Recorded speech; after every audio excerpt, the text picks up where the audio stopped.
1 João, meditaremos hoje no capítulo 2, os versículos 3 a 11.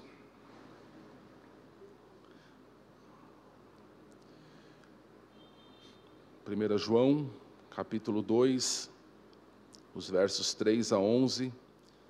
A palavra de Deus diz assim, a versão NVI, que farei a leitura. Sabemos que o conhecemos se obedecemos aos seus mandamentos.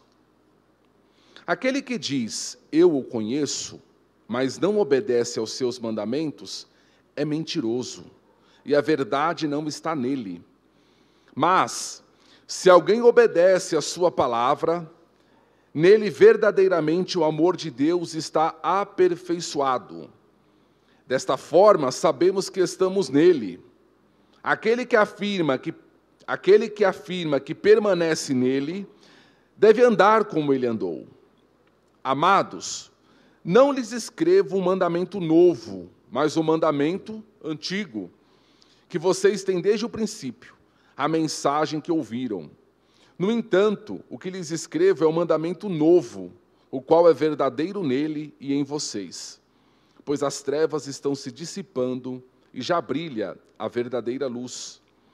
Quem afirma estar na luz, mas odeia seu irmão, continua nas trevas. Quem ama seu irmão permanece na luz, e nele não há causa de tropeço. Mas quem odeia seu irmão está nas trevas, e anda nas trevas, não sabe para onde vai, porque as trevas o cegaram. Amém. João, irmãos, ele continua aqui fazendo o teste, a verificação. No capítulo 1 ele tinha falado assim, se dissermos, se afirmamos que temos comunhão com ele, mas andamos nas trevas, mentimos. Aí no versículo 9 do capítulo 1, versículo 8, se afirmarmos que estamos sem pecados, enganamos a nós mesmos. No versículo 10, se afirmarmos que não temos cometido pecado, fazemos de Deus um mentiroso. Então ele vai começar a análise por aquilo que as pessoas afirmavam. E agora, irmãos, João vai nos ensinar a fazermos uma prova daquele que verdadeiramente diz que anda na luz. Como nós sabemos, irmãos, aqueles que andam na luz, daqueles que estão nas trevas? Como podemos saber, irmãos, aqueles que verdadeiramente conhecem a Deus, daqueles que falam que conhecem, mas que ainda estão na escuridão? João vai mostrar, irmãos, que o verdadeiro conhecimento de Deus, e isso em toda a epístola, ele vai resultar numa coisa, transformação de vida. Conhecer a Deus necessariamente, irmãos, resulta em transformação de vida. E por que, irmão, João vai bater tanto nessa tecla? Porque naquela época os gregos afirmavam que o conhecimento de Deus se dava pelo intelecto, por informações. E tem muita gente assim hoje, irmãos. Ela acha que é suficiente ter informações acerca de Deus, que informações são suficientes. Depois os gregos diziam o seguinte, não, o conhecimento de Deus ele vem por meio da emoção, dos sentimentos, eu preciso sentir Deus. Então eles faziam aqueles cultos, sabe, cheio de transe, que a pessoa entrava em transe e começava ali a falar que está sentindo algo e que aquele algo era Deus. E aí João vai falar assim, não, é verdade, irmãos, que o nosso culto envolve emoção e que o nosso culto também envolve informação, o intelecto. Mas João vai dizer o seguinte, que a prova de que uma pessoa conhece a Deus, em primeiro lugar, é Deus ter se revelado para ela por meio de Cristo, ok? O homem jamais vai conhecer a Deus sem que antes Deus se revele ao homem. E essa revelação, ela vai causar, primeira coisa, uma profunda mudança no caráter. Como é glorioso, irmãos, e como a gente via isso, parece que mais antigamente, as pessoas chegaram na igreja, irmãos, e ter a vida totalmente transformada. O camarada era um pinguço, era um bandido, era um maluco, e daqui a pouco, irmãos, o caráter dele era outro, era um caráter novo, era um caráter transformado, irmãos. Então, o que João vai dizer é o seguinte, o verdadeiro conhecimento, ele vai produzir na pessoa mudança de caráter. Não é apenas intelectual, mas é uma coisa no coração.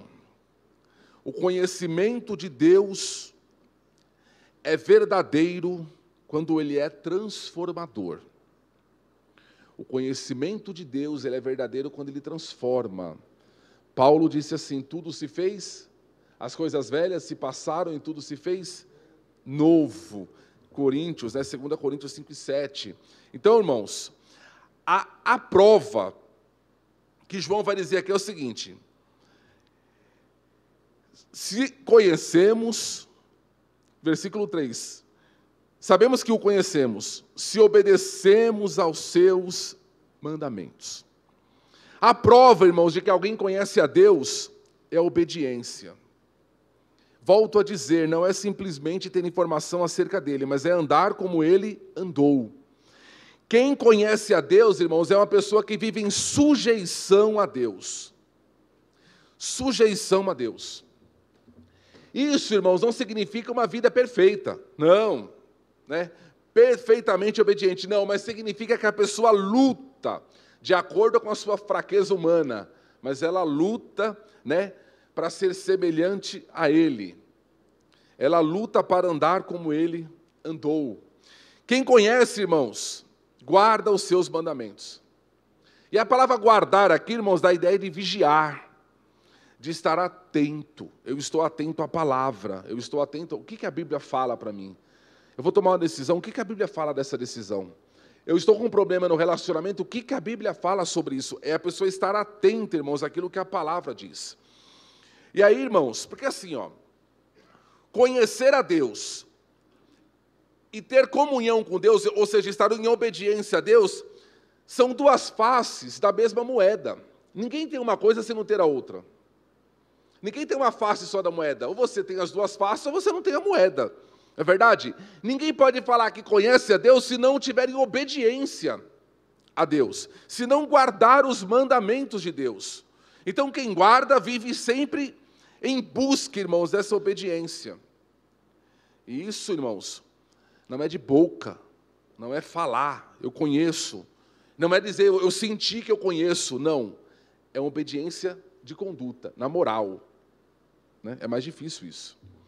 É interessante, irmãos, que a geração passada, a geração dos nossos pais na fé, era uma geração, irmãos, de obediência. Ou seja, o nível de conhecimento de Deus era demonstrado por guardar os seus mandamentos. Não é verdade? Ele sempre dizia o seguinte, você conhece a árvore pelo fruto. É pelo fruto. Então, olha a conduta da pessoa e você vai saber se ela realmente conhece a Deus. A nossa geração, irmãos, ela tem buscado relativizar isso. Não podemos julgar ninguém. Né? Não, é como se fosse assim, eu tenho com Deus uma experiência sem compromisso. Meia hora, 1 hora de culto por semana já está bom. Eu fui lá, eu senti, eu descarreguei minha consciência, fui no culto do descarrego e já está bom. Ou então eu tenho apenas informações. É uma geração, irmãos, que não tem compromisso. É a geração do sexo sem compromisso. É a geração do fica com hoje, fica amanhã.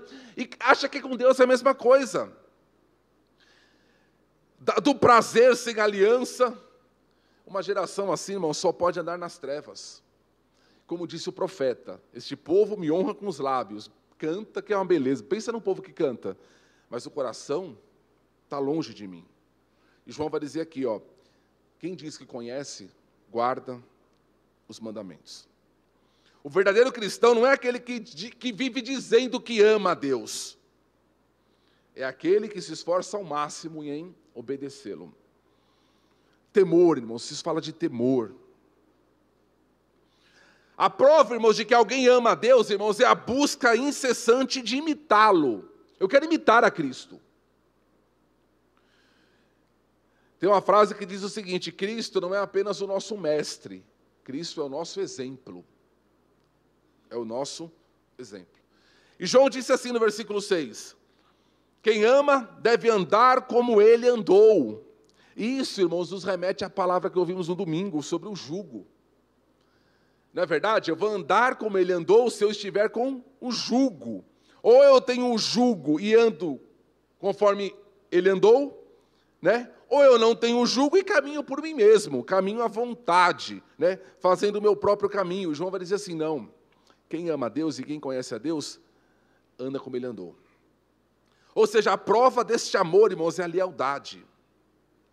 E ele fala assim, ó, e permanece nele, versículo 6. Aquele que afirma que permanece nele deve andar como ele andou. É interessante, irmãos, eu gostei dessa expressão permanecer. Porque essa expressão é tremenda, irmãos, porque ela traz a ideia de que algumas coisas ou alguns acontecimentos vão buscar nos tirar dele. Irmão, você sente uma pressão, irmãos, hoje no mundo, no coração, na mente, na política, na sociedade, nos valores, naquilo que querem colocar na família. É uma pressão, irmãos, para nos tirar dele, para nos afastar dele. E João vai dizer assim, quem ama, permanece nele. Essas coisas tudo passam, irmãos, as coisas vêm, as coisas passam, mas aquele que ama a Deus permanece, ele permanece do lado dele. É como se fosse um galho, irmãos, que permanece na videira, não sai, a tempestade passa, irmãos, e permanecer, irmãos, é aguentar, é continuar, é ficar firme, é não ceder. A ideia aqui é de perseverança em tempos difíceis. Permanecer, irmãos, é não abandonar o jugo na hora da tempestade. Eu vou ficar do lado dele, porque ele garante o meu caminho. Abra a Bíblia, irmãos, lá em João, o João do meio, o Evangelho de João, no capítulo 15. Olha como João, irmãos, ele gostava de descrever esses ensinos de Jesus a respeito de permanecer. João 15, eu vou ler no versículo 4. Farei leitura na NVI e volto a dizer.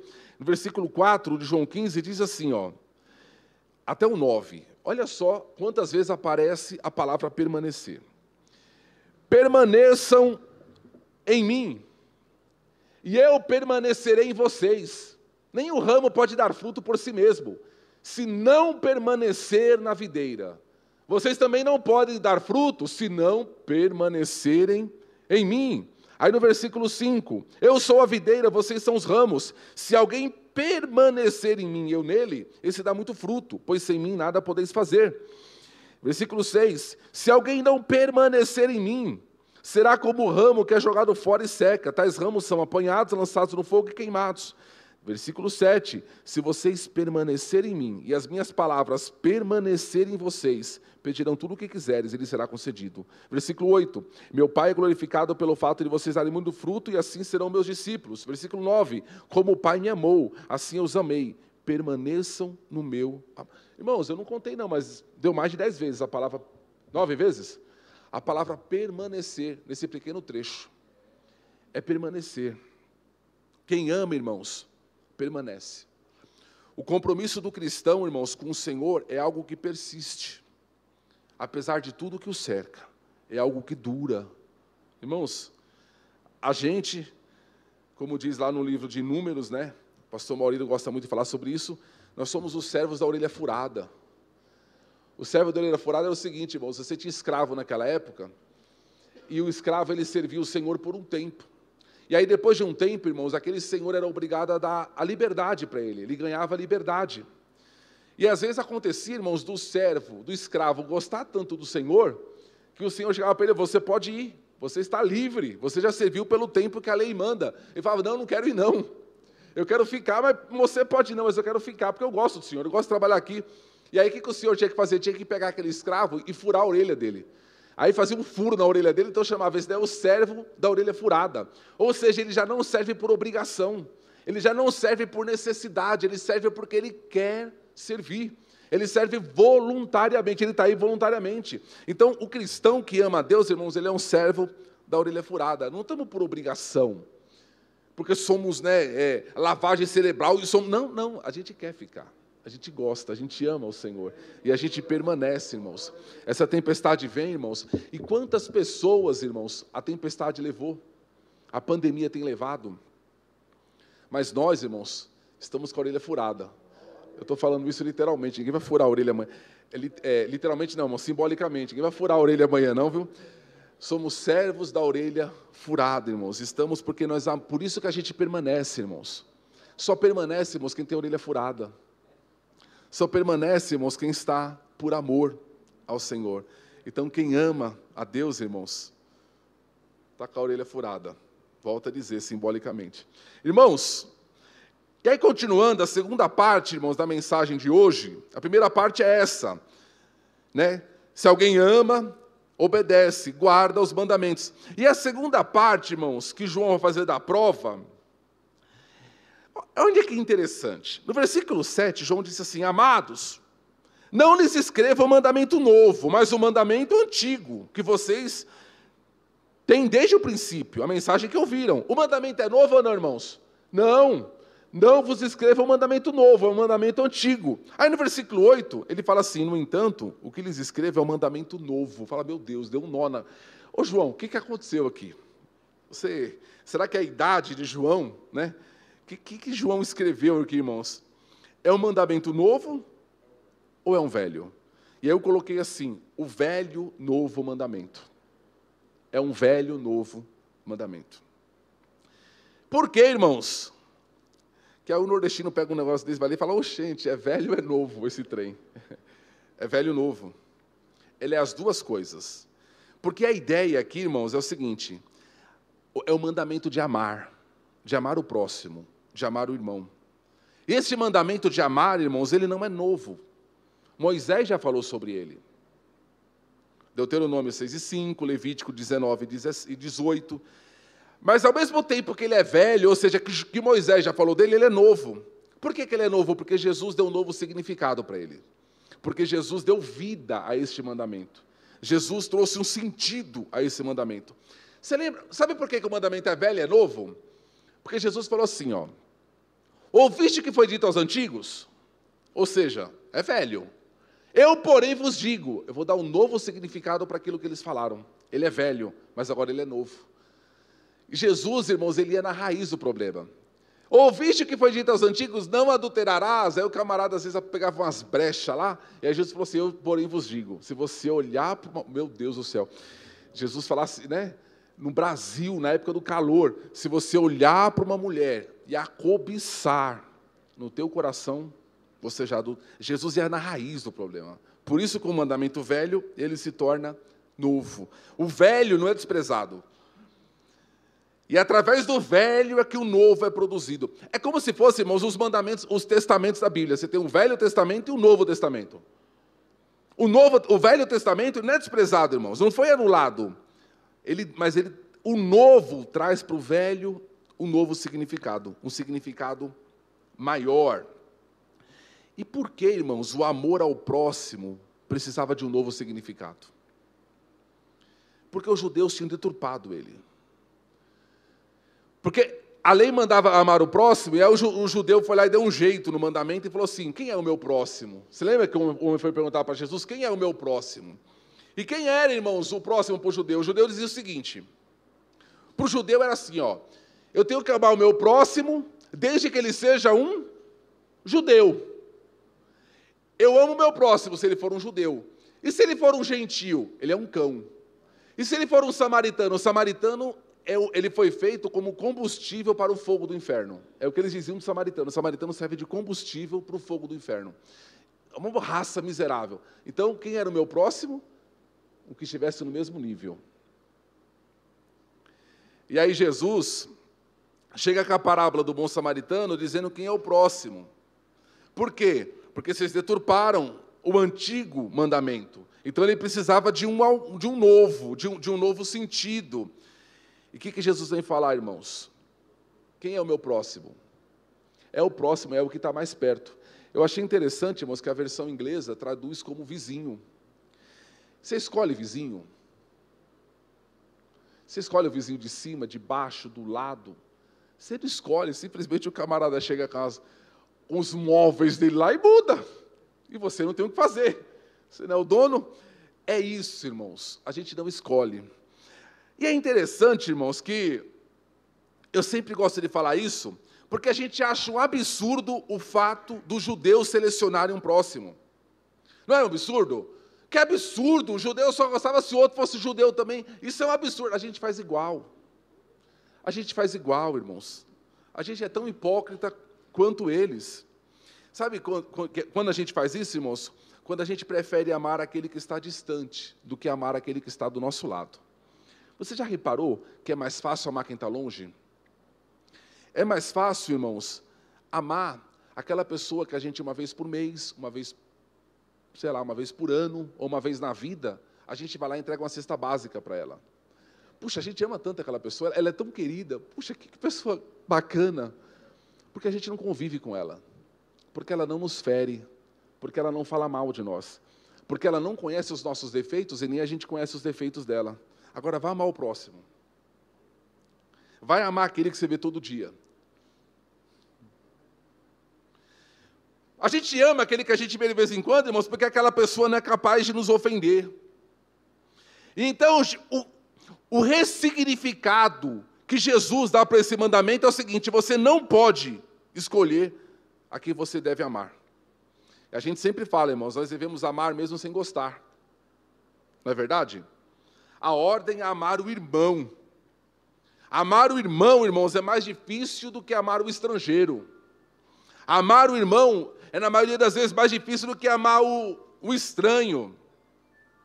E aí João vai dizer o seguinte: ame o próximo.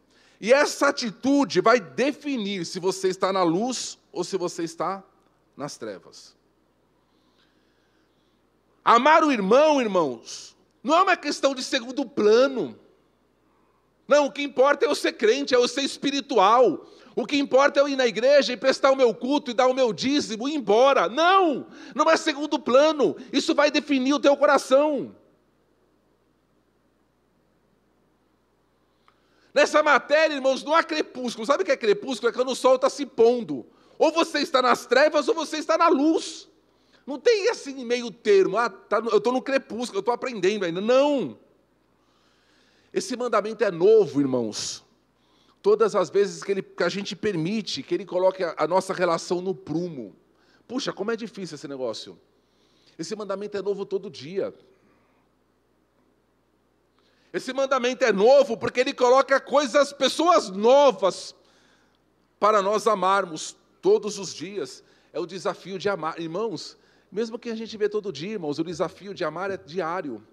Paulo fala assim, não devais nada a ninguém, a não ser o amor com que vós deveis amar uns aos outros. Irmãos, a gente sempre está devendo amor. Eu sou devedor sempre, eu nunca vou pagar essa dívida, nunca. Por isso que ele é novo todos os dias. O mandamento de você amar hoje, amanhã vai ser novo, amanhã vai ser diferente. E amanhã o desafio será outro. No velho amar, irmãos, o amor é um sentimento. No novo, ele é uma ação. No velho mandamento, ele é apenas para os amigos. No novo, ele abrange até os inimigos. Puxa, não dá não, né, irmãos? No velho mandamento, ele acontece nas trevas do nosso egoísmo, porque eu escolho quem eu quero amar. No novo, ele coloca a gente na luz. E aí vemos as pessoas como são, e nos mostramos como são. E João vai dizer o seguinte, é interessante isso daqui, que quem anda na luz e quem ama o seu irmão, não há nele o que é escândalo, não há nele tropeço, não há nele causa de tropeço. Versículo 10. E aí, irmãos, eu fui procurar, irmãos, a ideia que fala assim, versículo 10, quem ama seu irmão permanece na luz e nele não há causa de tropeço. Nele quem? Em quem ama ou em quem é amado? Será que o tropeço aqui que está falando é em mim ou é na pessoa que eu amo? Quando eu amo, eu não vejo tropeço na pessoa. Ou quando eu amo, não há tropeço em mim. E aí eu fui ver uma outra versão que diz diferente. Fala assim, quem ama seu irmão permanece na luz e nela. Nela quem? Na luz. Não uma causa de tropeço. Na luz. Sabe qual era a ideia das trevas ali, irmãos? A ideia era o seguinte, era uma palavra chamada escandalon. O que era a palavra escandalon? Você tinha naquela época o chão pensa num chão de paralelepípedo, aquelas pedras antigamente, sabe? Na Lapa tem algumas ruas daquela ainda, que é feita com aquela pedra. Então você pegava uma pedra daquela e colocava ela saliente, mais alta. E aí a pessoa que estava vindo andando no escuro, o que acontecia? Tropeçava na bendita. E era chamada ela de escandalon. Essa pedra é uma pedra mais alta que se colocava para fazer o viajante tropeçar. Então, Jesus está falando aqui o seguinte, essa palavra escandalão, da onde vem a palavra escândalo. Então, essa ideia, irmãos, fala o seguinte, de quem está na luz, irmãos, não é escândalo e não vê escândalo no outro. Tem gente que vê escândalo em todo mundo, irmãos. Vê tropeço em todo mundo. Vê defeito em todo mundo, irmãos. É que, na verdade, o coração dela está em trevas. É aquela frase que a gente ouve aí fora, né? Quando a gente fala mal de alguém, a gente está revelando muito mais sobre nós do que sobre a pessoa da qual estamos falando. É um exame, irmãos, que João faz aqui do nosso coração nesta noite.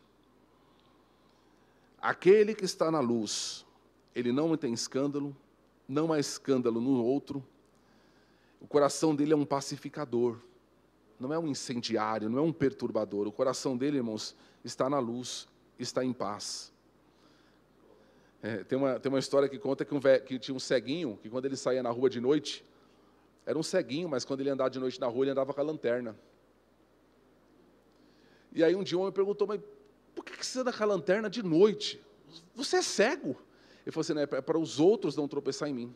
É para que os outros vejam a luz. O crente tem que ser assim, irmãos. É não fazer os outros tropeçar. Não é só pensar em você. Os outros não podem tropeçar por tua causa. Ai daquele, Jesus disse, que fizer um dos pequeninos tropeçar. Não é verdade? Então, irmãos, é isso.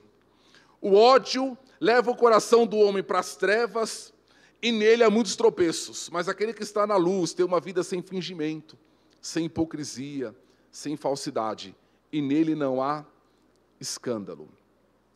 E vamos concluir, irmãos, a mensagem nesta noite, lendo Provérbios, capítulo 4. Isso fala muito sobre nós. Provérbios, capítulo 4, os versos 18 e 19. Provérbios 4, 18 e 19, diz assim a palavra de Deus: a vereda do justo é como a luz da aurora, que brilha cada vez mais até a plena claridade do dia, ou até ser dia perfeito, na versão dos irmãos. É o versículo 18. A vereda do justo é na luz. E a vereda do ímpio? É o versículo 19. Mas o caminho dos ímpios é como densas trevas. Nem sequer sabem em que tropeçam. Cai e não sabe nem onde, o coração está nas trevas. Irmãos, vamos amar uns aos outros. Filhinhos, amai-vos uns aos outros. A grande questão aqui é, quem ama a Deus anda como ele andou, e não mede nenhum esforço para isso, em se sujeitar a Deus. Quem conhece a Deus, ama seu irmão. É o pensamento simples de João. Se eu amo a Deus, eu obedeço a Deus. E se eu amo a Deus e conheço a Deus, eu amo o meu irmão. Quem não faz assim está nas trevas. E ali nas trevas, essa pessoa não consegue enxergar nem a si própria, nem a sua situação. Por isso que nela há muitos tropeços, para ela e para quem está perto. Que Deus nos ajude, que Deus nos guarde, que Deus examine, irmãos, o meu coração, o teu coração, e que Deus possa ver se realmente, verdadeiramente o nosso coração está na luz. Irmãos, e o mundo está cada vez mais em trevas.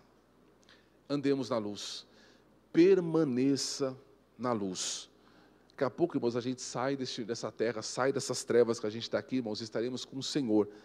Permaneça, fique firme na luz. É uma dificuldade tremenda, irmãos, de amar. Meu Deus, como... E parece que cada dia é uma pessoa mais difícil para a gente poder amar. Mas permaneça amando, viu? Há um galardão para nós. Que Deus abençoe a igreja em nome do Senhor Jesus.